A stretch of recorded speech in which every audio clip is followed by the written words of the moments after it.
অনেক সময় আমাদের মনে হয় হাজব্যান্ডকে কিছু একটা শেখাতে হবে, হয়তো সংসারের কোনো দায়িত্ব, হয়তো সম্পর্কের প্রতি মনোযোগ, বা হয়তো ছোট ছোট অভ্যাস পরিবর্তন করা।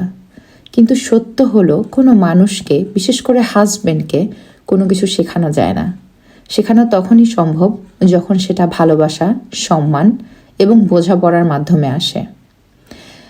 একটি সম্পর্ক পারস্পরিক সমঝোতার উপর ভিত্তি করে টিকে থাকে। যদি আমরা কাউকে বদলাতে চাই, তাহলে প্রথমেই বুঝতে হবে সে কেন ওই কাজটি করছে বা করছে না। জোরাজুরি করলে হয়তো সাময়িক পরিবর্তন আসবে, কিন্তু সেটা দীর্ঘস্থায়ী হবে না।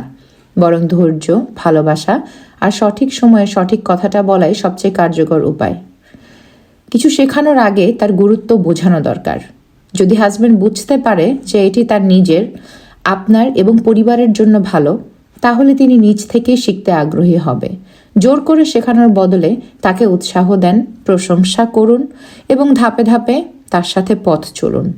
সবচেয়ে গুরুত্বপূর্ণ বিষয় হলো, পরিবর্তন দুজনেরই প্রয়োজন, শুধু হাজব্যান্ড না। আমরাও অনেক কিছু শিখতে পারি এবং পরিবর্তন আনতে পারি।